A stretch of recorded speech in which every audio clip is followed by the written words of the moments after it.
Hi, this is Sandoval, and today we're going to talk about the exercise number 2, which is related to urban and agricultural water demand, water conservation, and water savings. So first of all, let's start by explaining a little bit of the overview of this exercise. So basically what we are going to do in this exercise is to estimate the future water demand for a specific basin, and in this case, what we're going to do, number one, is we're going to estimate urban water demand and agricultural water demand, and we will also compare these two future water demands for two different scenarios: a baseline scenario or a business as usual scenario, and then an scenario number one, which will be related more with water conservation and water savings. So let's start with the exercise. So the first thing is that this exercise builds upon the exercise number one, which basically is related with the estimation of of population and water demand. So the first tab here, well, first of all, you're going to receive, you need to have two files. This, which is the exercise, the Excel file, and this is the document, the Word file. So the first thing is that you will have to go to this population tab, and here you're going to see that this pretty much builds upon the exercise number one, which basically this is where we estimate the feeder population considering the whole period, just the 1970-2010 period, and then the regression equation that actually prospects what will be the population up to 2050, the year 2050. The other part is this just again tells you a little bit how we estimated the water use per capita, and in this case for the city of Watsonville, we estimate that it was about 120, and for rural use, we think that it was 132.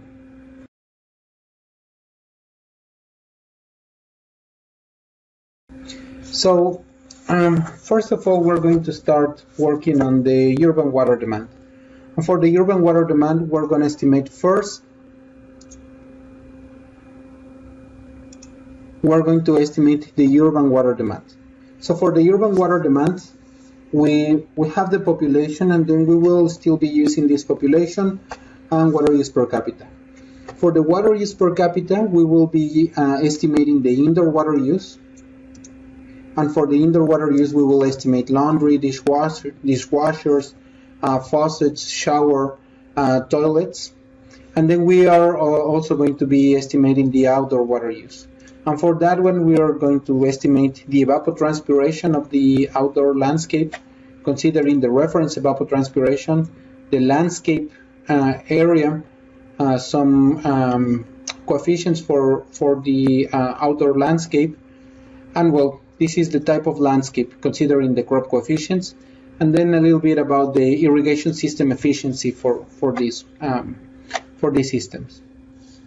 So let's go back to this part, and let's start with the indoor water use. Again, as I mentioned, we're going to be using laundry, dishwashers, faucets, and the shower and the toilet. So the first thing is that you're going to see that here in this part we have some of the how much water is used per day, considering different laundry facilities and dishwashers. In this case, for our baseline scenario or our business as usual, we're going to estimate that we will be using laundry that is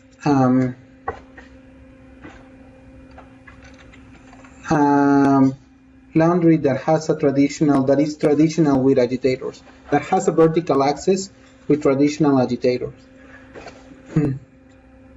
So this is what we're going to be using. quantity, we're just going to be thinking 1 day. So consider that in this part, you're thinking, okay, this is the average that they use. How many loads per week? So this is going to be, this is per week, and this will be the water use per day, which, as you can see, is pretty much multiplying this times this and divided by 7 days a week. So this is how we estimated this daily use. In this case, at the end, the quantity that we will be using is going to be multiplying the standard consumption times the daily use. Okay. For the dishwasher, we're going to be considering a dishwasher.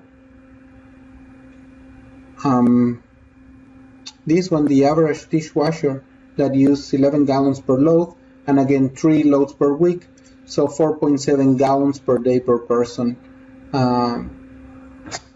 That's what we are estimating here. In this case, again, quantity is 1, so it will be multiplying the quantity, the consumption times the quantity. Now here we are going to consider faucets that use 2.2 gallons per minute, and that we use it 6 minutes per day. So in this case, this is how much, 13.2 gallons per day for using the faucets. And then for shower, we're going to be considering a shower of 2.5 gallons per minute, and that showers take about 10-minute showers per person. In this case, it's going to be about 25 gallons per day per person. And finally, we're going to be considering toilets that have 2.2 gallons per flush, and in this case we're going to be considering 4 flushes a day, and in this case it's 8.8 gallons per day for that use. So our total indoor use will be about 67, almost 68 gallons per day. And then if we obtain what is the relative use of each of these different indoor uses, so if we divide this quantity over the total, and remember to hit 4 to make these dollar signs. If you click 4, F4, you will have automatically these dollar signs, which will fix it to this cell, and then copy this. You're going to see that 24% is used in laundry, 7% is used in dishwashers, 19% in faucets, 37% in showers, and 13% in toilets.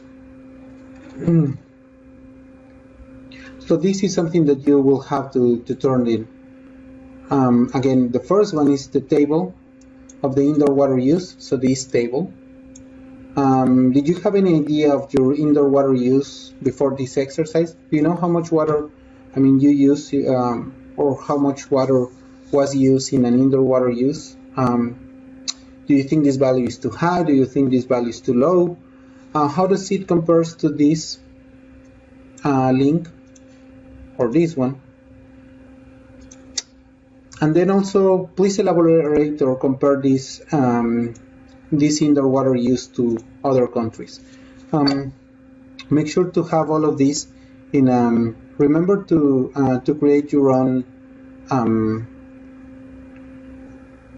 Word file and submit it through SmartSite. Okay, so now we have worked this first exercise, that is the baseline scenario. Now we will be working the same numbers with different assumptions to consider an indoor conservation. Something that you have to consider here is the difference between water conservation and water efficiency. So let me tell you a little bit about this. So in this case, what we will be doing is we're going to have exactly the same, we're going to receive the same service, in this case, the service of laundry, the service of dishwashers, but using less water. What this means is that for the same service, for less water, we're receiving the same service. This is what is called water conservation. Water efficiency, it means that when we are moving water from one place to the other, we have been more efficient in transporting water. That's what is related to water efficiency. For instance, let's say you have a specific plant or a specific crop. Let's say tomatoes. Tomatoes use their use of water is, I don't know, 2.2 feet. There may be some irrigation systems that you will need to apply more water to provide those 2.2 feet. Let's say furrow irrigation. You need to apply more water because, you need to move water throughout the furrow. There might be other irrigation systems such as drip irrigation that may provide those 2.0 water specifically or more efficiently, move water more efficiently so the tomato plant can take these 2.2 units of water. So that is the difference. At the end, the service, the end product is not changing. The plant is consuming still 2.2 acre feet per acre of water. But we've been more efficiently in changing from furrow to drip irrigation because we are using less water to provide this 2.2. That will be water efficiency. In this case, again, because we are receiving the same service but using less water, we are conserving water. So, in this part, we are going to be doing exactly the same as we did here, which is going to be basically multiplying the consumption through the daily use. We're going to be using a laundry that instead of using this vertical axis traditional washer, we're going to be using a typical horizontal axis washer, which uses less water. Instead of having this dishwasher of 4.7 gallons, we're going to be buying or we're going to incentivize people to buy a high efficient dishwasher that use this much water. Faucets, we're going to reduce it for 2.2 gallon per minute nozzles to 1.8 gallon per minute nozzles. Showers from 2.5 gallons per minute nozzles to 2.0 gallon per minute nozzles. And toilets from 2.2 gallons per flush to 1.8 gallons per flush. So we're going to be doing exactly the same. So something that we can do is, in this case, this is referring to the previous. All of these are fixed to the previous one. So what we can do is just modify one and then copy to the rest.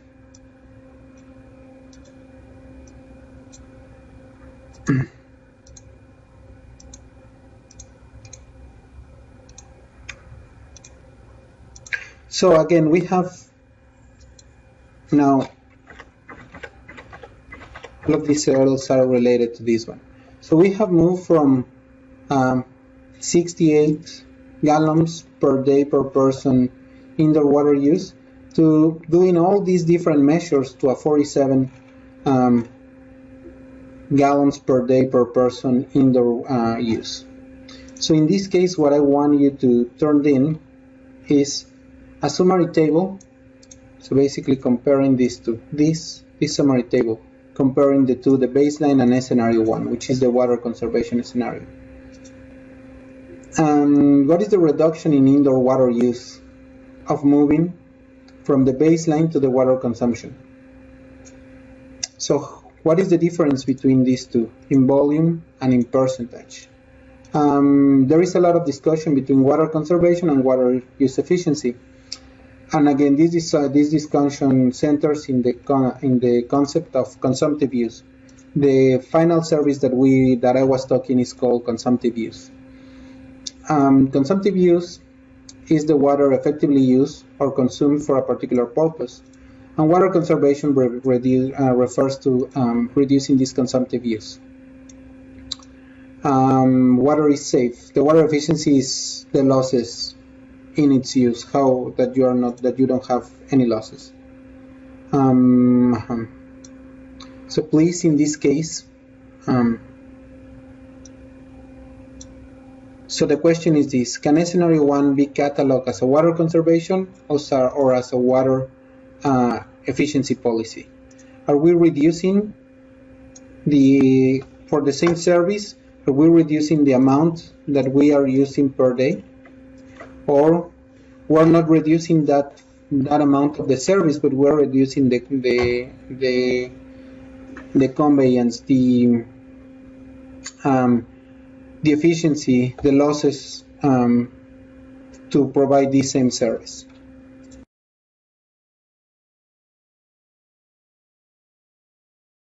We just estimated this, the indoor water use. Now we will be estimating the outdoor water use.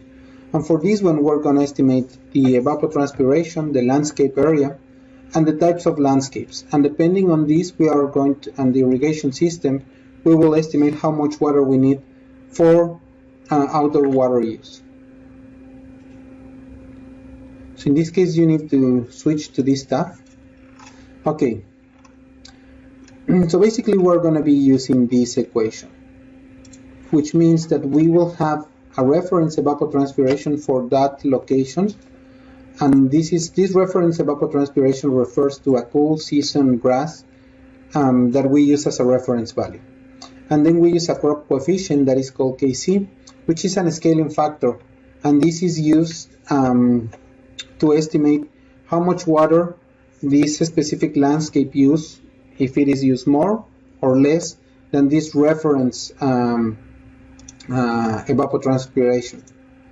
Then finally, we're going to use this evapotranspiration on the landscape, which is how much water is used in a unit of area, and then we're going to multiply it by the area that we have or the average area that we have on our landscape in this city, and then multiply by a conversion factor to move it from, in this case, I don't know, acres. In this case, we're going to have inches per year. We're going to convert it into gallons per day per person. And finally, we're going to use, gallons per year, and then we're going to use it. What is the irrigation efficiency? Dividing this by the irrigation efficiency, it will tell us what is our outdoor use per house, and then the outdoor use per capita. Okay, so in the baseline scenario, we know that in this region, considering data from CIMIS, and this is the California Irrigation Management and Information System, there is a climate, a CIMIS station, a climate station in this area, which can provide us the reference evapotranspiration for this region of California, which is about 38.87, which is close to 39 inches per year. So this is what you're seeing here. This is how it's distributed. This station 85 is in Watsonville in Monterey Bay, and the average is about 39 inches per year. The Kc, the plant factor, was obtained considering this document, but basically it says that it's about, on average, you use 80% of this reference evapotranspiration. So if we multiply these two, we're going to have how many inches per year we need for this landscape. Now, these are the inches per year for this landscape. We're considering an area of 3,000 square foot as a typical front yard and backyard outdoor use. And this is the conversion factor to convert from inches per year to gallons per year. So in this case, we're going to multiply these three values to obtain how much water are we using per year, which in this case is about 58,000 gallons per year for the outdoor water use. Now, this is the water that's evapotranspired. Now, the efficiency is how the system, some of this efficiency in the irrigation system refers to some of the sprinklers. Usually sprinklers are 75% efficient in distributing water. Some of that water that 25% that is not efficient, it's going through wind, it's going to some places, or when wetting the fence, or some of the pavement, some places that are not intended or are not going to the ET, or some of it is actually water that is over applied in this area.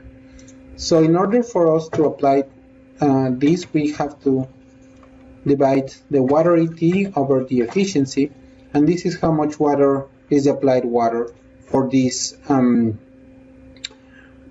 30,000 square feet. Now, this is in gallons per year, and we need to divide this in gallons per day, which will be this divided by 365 days per year. So this is how much water. We are considering that on average the size of the family size, the number of persons per household are 4. So we are dividing this volume per the numbers of persons in this per household, and this is how much water is used for outdoor, considering just these numbers. 53 gallons per day per person. This is the outdoor use for the baseline scenario. Now, here we have similarly for the water conservation. One of the main difference in this one is that we are going to, instead of using this regular grass, we're going to use native grass. Native grass that use actually half, a native landscape that use half of the evapotranspiration that we are considering here. So this is the big difference, that we are in this case using a landscape that is more native than the one that we were considering before. So instead of using 32 inches per year, now we're using 15 inches per year.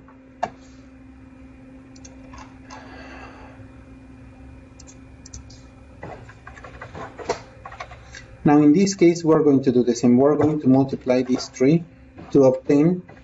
So these are the inches per year per unit of area. This is the number of square feet, and this is a conversion factor to convert from inches to gallons per year. So this is how much gallons, and as you can see, we're using about half of this of the baseline scenario.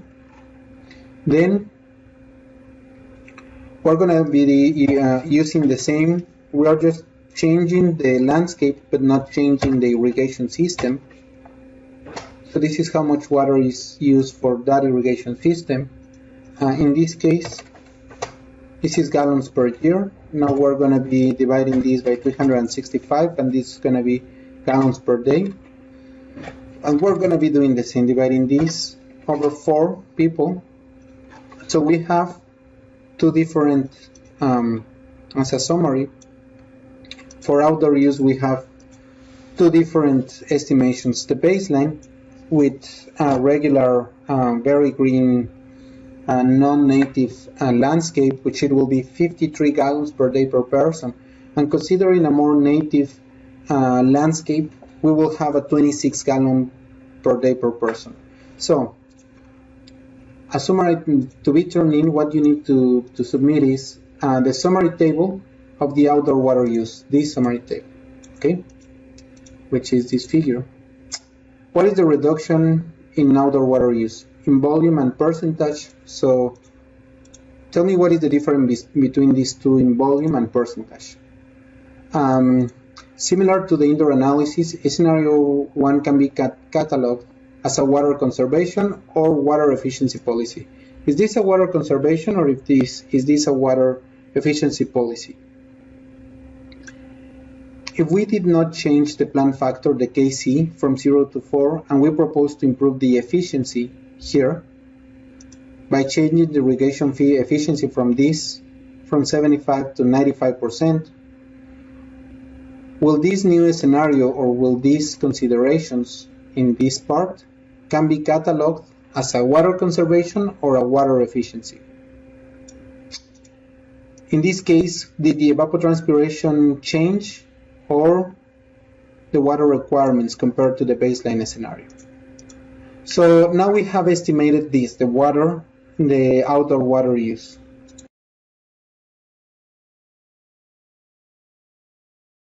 So we have estimated these two values, the indoor and the outdoor per capita.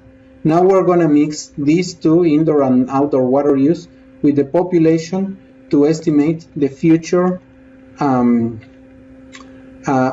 water demand.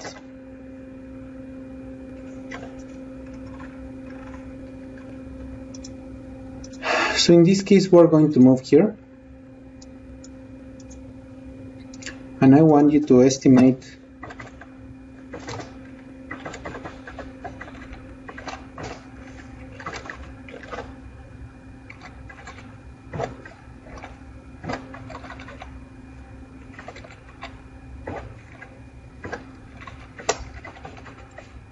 what is the percentage of these, of the indoor and the outdoor in both, for both scenarios. So now something that I want you to focus here or to pay attention is that, look, we estimated the water use per capita before as 120. The baseline we're considering 120. Scenario 1 we're considering 73.5 gallons. This is almost about 121. This is 73 gallons per day per person. So what I want what I want to be turned in is how much water could be saved indoors. So what is the difference between these two? How much water could be saved outdoors? What is the difference between these two? What can more water be saved? Where do we have higher opportunity to save water? Indoor and outdoor. Before this class, did you realize how large was the consumption of outdoor use? So look, here we have for outdoor about 45% of the total water use per capita. 44% comes from outdoor. Have you noticed that the water use per capita for the baseline is very similar to the results in exercise number 1? This is not a coincidence. Data was selected, well, the data that I used was selected carefully to represent the urban water demand in Watsonville. Do you think doing this analysis and then the previous analysis that we did in exercise number 1 support each other? You need to say yes or no. Do you think having these two calculations make a stronger argument about the validity of and help support each other? You need to say yes or no. Okay, now what we're going to do is to estimate what is the baseline future water use up to 2050. Okay, so in this case what we're going to be doing is multiplying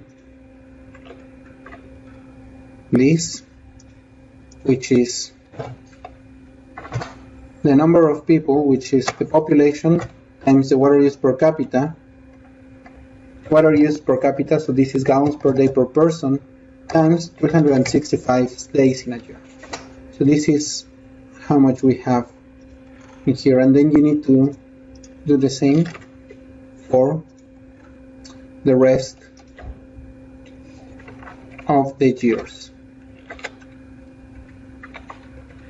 You can do this in two different ways. You can just click the cells and type Ctrl C, and then here type Ctrl V. Or something else that you can do is, once the cursor has changed from that cross to this black cross, you just double click and the formula will be copied all the way down. Now, these are gallons. These are gallons per year, and we want to have these numbers in acre-feet per year. So we're going to divide this value by 325, 851, which is the conversion value from gallons per year to acre-feet per year. And again, you just double click here.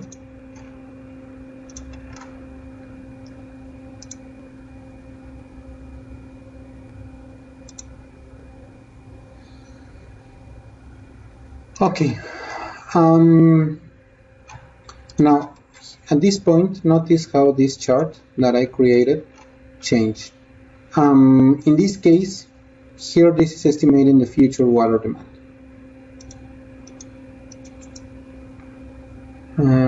Format of the axis. Okay, now here we have the future water demand. Okay. Something that I want to show you is that, well, in this case we are just estimating what will be the future urban water demand if in the baseline scenario. Now let's try to estimate for this scenario 1 water conservation. What we're going to be doing is mixing some of the population using the water use per capita of the baseline, and some of that actually using less water or being using this scenario 1 with the water conservation water use per capita. So this is also something very common. You can say, well, you know, for let's say 2020, 40% of the population in Watsonville will be using this much water. Or for 2030, 90% of the population will be using this much, this water use per capita. This is in the way that actually some of these policies are implemented. So in this case, what we're going to do is to basically multiply the baseline water use per capita, and remember that to fix this cell you need to hit F4 to press F4, and then times the population that will be using that, plus the water use per capita in scenario number 1 times the number of people that will be using that water use per capita. And this is what we are doing here. Once you have done that, you will have to copy this same calculation for the rest of the period. Similarly, of what we have done in the previous, we will have to estimate this value in gallons per year and then in acre-feet per year. We just need to multiply the population times this combined water use per capita times 365 days per year. And in this case, we are just going to be dividing this value times the conversion factor. Once you have done this, you can select these two and copy it to the end of the column.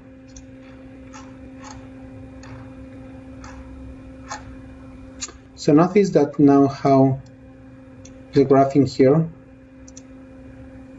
it's different. So by 2030, we will have a reduction in the water demand, but after this period, you can see that everyone, we are moving from 95% and 95% using the baseline and 5% using water conservation scenario, up to a point where pretty much by 2032 everyone has moved to this water conservation, and then from here there is no more water, or we're considering that that will be the final water use per capita. So because the population is still growing, that's why we have this rebounding increase in the water use. Also notice here the difference between this baseline scenario completely increasing the water demand, and this one that is actually bending the water demand for urban use. So this, I want this chart to be turned in, then in which year the water demand starts kind of going downwards. 2014, 2015, 2016. Okay, so this, and please remember something that I forget to do. Please remember to save your file.